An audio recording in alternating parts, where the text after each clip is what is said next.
notification services a lot more. We're seeing a lot of people use these services, use Instagram and Facebook and WhatsApp in new ways across the world. I mean, in Italy, we're seeing the Pope now hold his mass, daily mass, over Facebook Live, because people, of course, can't come together to pray and want that connection. A lot of the firsthand reports that we're seeing, there's a lot of people. There's a doctor in Italy who basically goes on live every day after she's done in the hospital and gives a readout of what she's seen in the hospital that day. And I think it's kind of accounts like that, in addition to just the numbers and the stats of what people are sharing, that I think give the outbreak some more color, and help people really have a sense of what is going on at a human level, beyond just looking at some numbers increase. So there's a lot of use like that, and a lot of our focus right now, honestly, is just trying to make sure that the services stay up, and can continue to flex with that, with all this increased usage. We're seeing video calling and lives like this are double the normal amount of usage or more. Some types of calling, group video chats, I think we're seeing are up like 5x or something ridiculous like that. Because in times like this, especially when people can't be together in person, they really want to use these services to be able to stay to be able to stay connected. And I don't think we're the only ones who are seeing that. My understanding is that a lot of the internet infrastructure is coming under a lot of pressure right now, especially with a lot of people staying home, sharing videos, watching videos. So this is something that we're going to need to really work on over the next few weeks, is just making sure that everything stays efficient, and that basically that the networks can stay running smoothly while everyone is relying on them to stay connected to the people who they care about. All right. Well, in addition to this being a big health issue, we're also very focused on this as an economic issue. Small businesses, I think, are going to be under a lot of stress, as a lot of people around the world don't want to go out to restaurants and different places like that. And we really want to do what we can to help the recovery there. So we announced yesterday a program where it's a $100 million grants program for small businesses, where it's about 30,000 businesses around the world in cities where Facebook employees live and work. It can apply for grants, and small businesses are really important, not just for people's jobs. but they're critical as parts of the community. They often hold local communities together. They're places where we go to hang out, get together with friends when we can go out and do that. And it's just really important for the stability of our society and economy that they can continue doing well and can get through this and recover quickly. So we're working to do what we can on that. There were a few other things that I want to go through, just in terms of how we're making sure that our workforce stays safe. But I also want to see if there's anyone on this thread who has any questions, and I'm happy to take a few questions before wrapping up here. On the workforce side, the big thing that we did before, even before the governments gave the orders that they wanted people to slow down people coming into work, to slow the spread of the virus, and we recommended globally that pretty much all of our employees, except for some critical staff who run the data centers and are involved in safety and security and in some key things like that, we recommended that those folks work from home.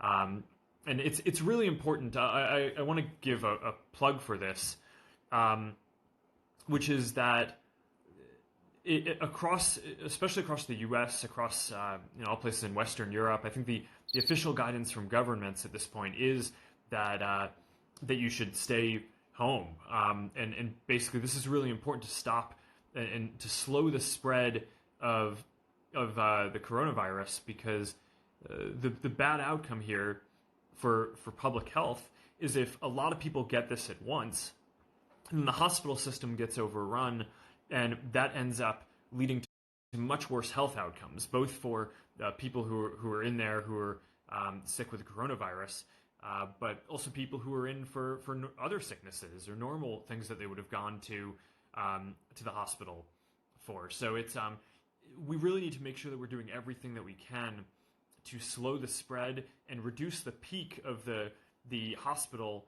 load and that will help make sure that that basically the health outcomes remain as good as possible for everyone across the world. I'm reading some of the comments and seeing if there are any questions here. Mostly emojis.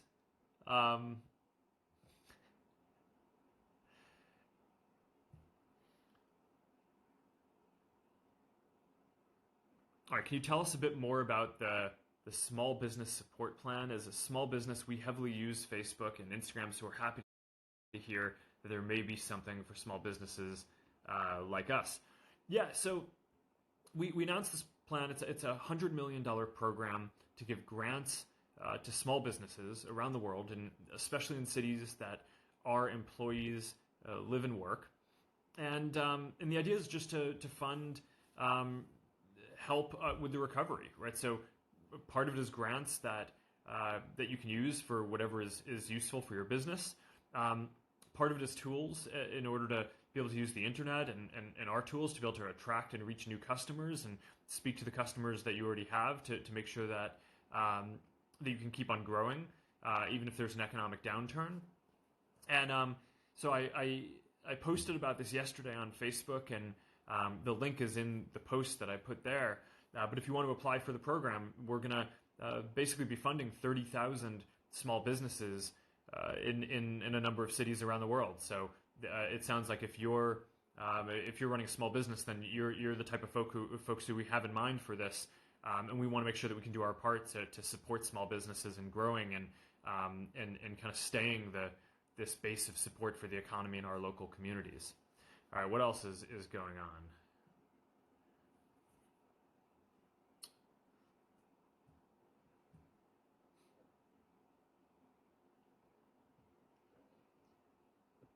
How do we participate?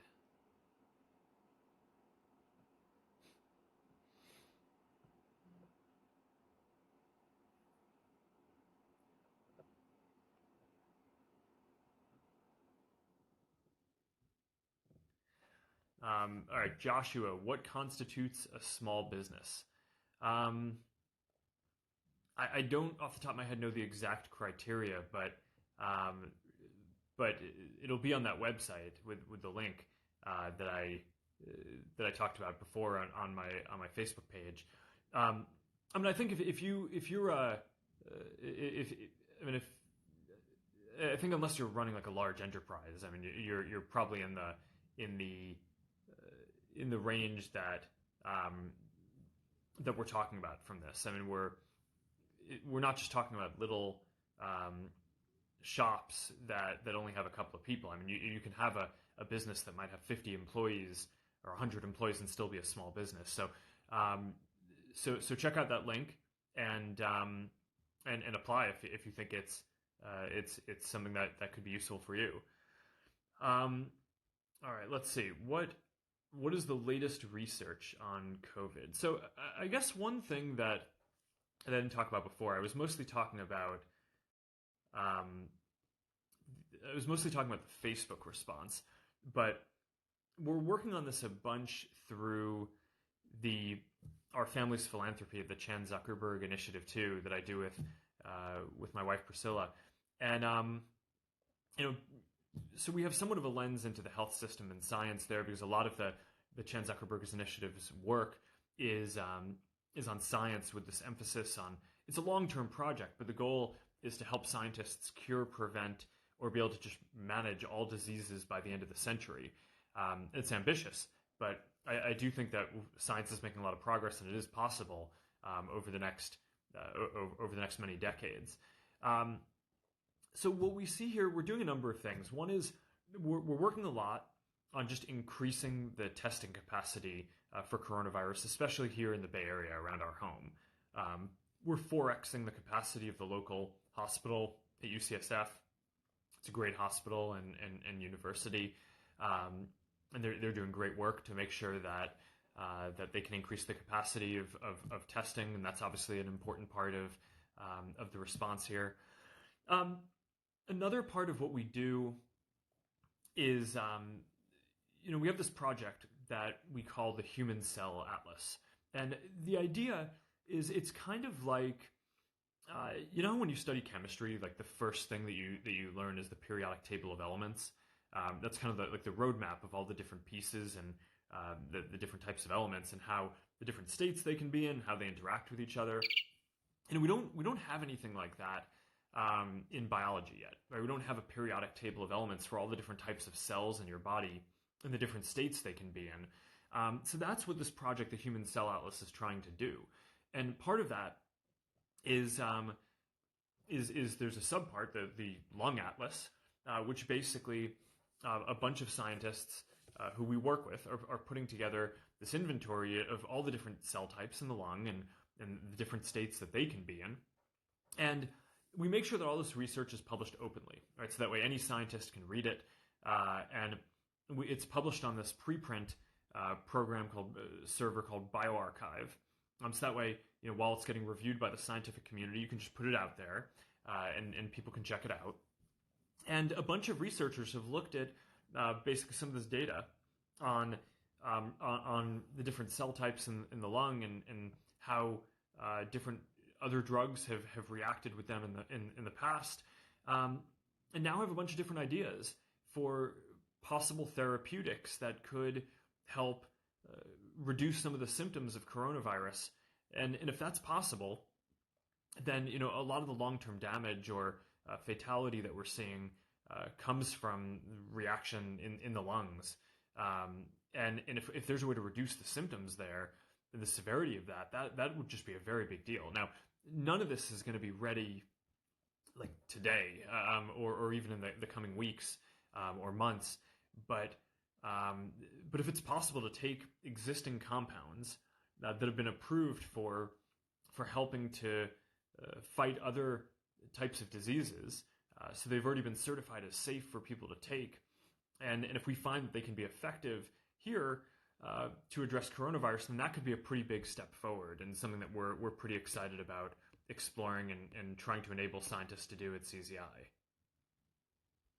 All right, well, let's see. What other questions are there here?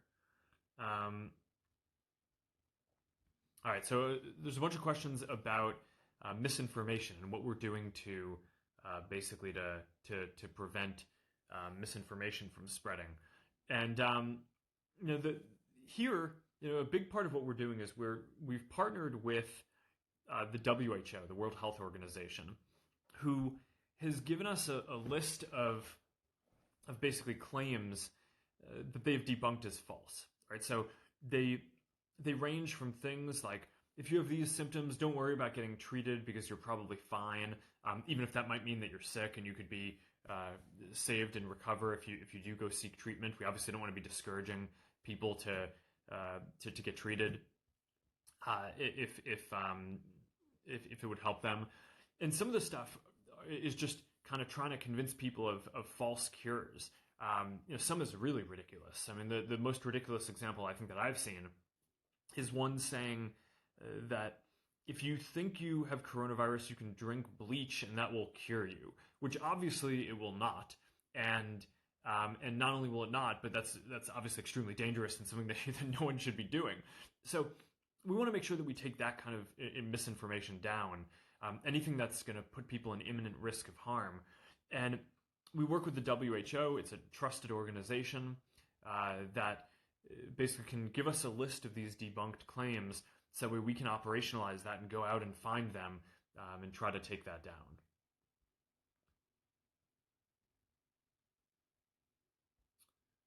let's see.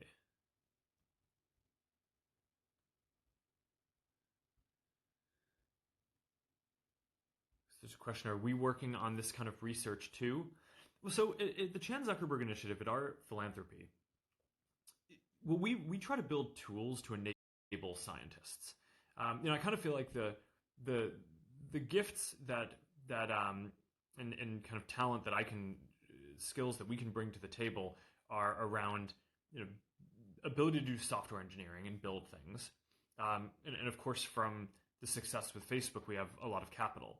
So we wanted to try to build a philanthropic organization that invests in building new kinds of tools that then can enable scientists to see things in new ways and be able to cure diseases and find breakthroughs better and faster than they would have without the tools that we could build. So the examples through the history of science are that typically whenever a new type of tool gets developed that helps you see something in a new way, like a microscope that lets you look at bacteria or cells, people then understand that thing a lot better, and they're better able to fix issues with it. So that's more of what we're trying to do here. We're trying to build tools that the scientific community can use. The Human Cell Atlas is one program like that I mentioned. Another is we have built this tool called ID-Seq. It's called an infectious disease sequencing. And what it basically does is you can take a sample of blood or from someone, and basically it'll tell you. You can sequence what exactly a disease is, and what it is, what it's related to, and that'll give you a sense of what a person in a number of places, especially in Asia, to help understand the spread of the disease and help scientists. And there's a lot more that I think we can do there, but that's the kind of tool that we're very focused on building. All right, so let's see what else is here. I'll maybe take a few more, and then I will sign off.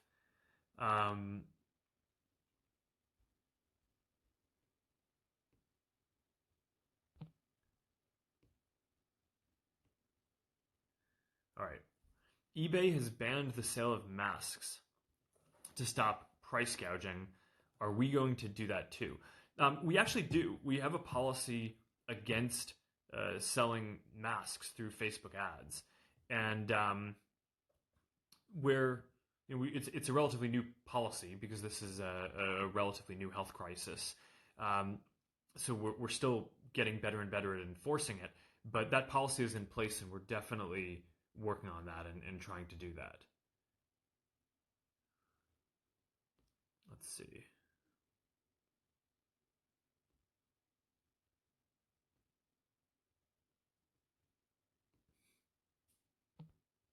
All right, maybe one more.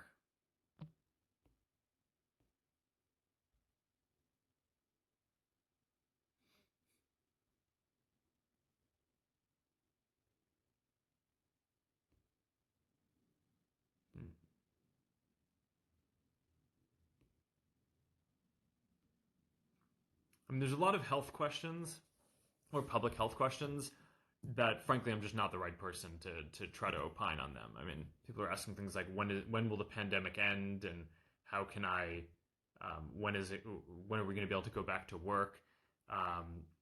And frankly, I mean that's really, those are not things that I know the answer to.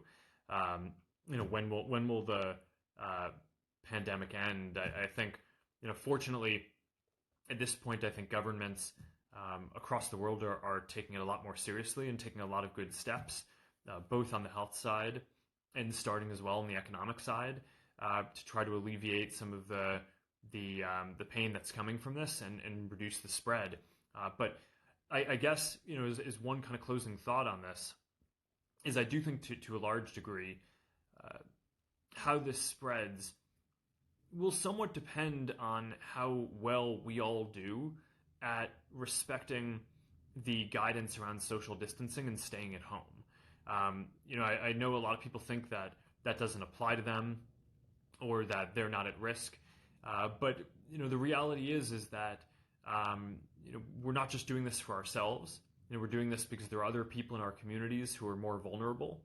And by staying at home, we're reducing the likelihood that we get exposed and therefore can pass it along to someone else. And I've read some of the firsthand accounts of kind of people who have it, who have the disease, or doctors and medical professionals who are treating people. It does not sound like an ordinary flu. I think it sounds like it can be significantly more severe. So I just really encourage everyone to follow the guidance from your local governments on this. I know on this live stream there are people from all over the world, so it's not just one government whose guidance I'm suggesting that you follow, but around the world, especially in the U.S. and in Western Europe and a lot of other places, the guidance at this point is please stay at home, be careful, do it not only to kind of keep yourself and your family safe, but do it to keep the whole community safe. And I think that's a really important thing. And I guess just one final thought before signing off here is I just want to give a shout out and acknowledge all of the health workers who are on the front lines fighting this.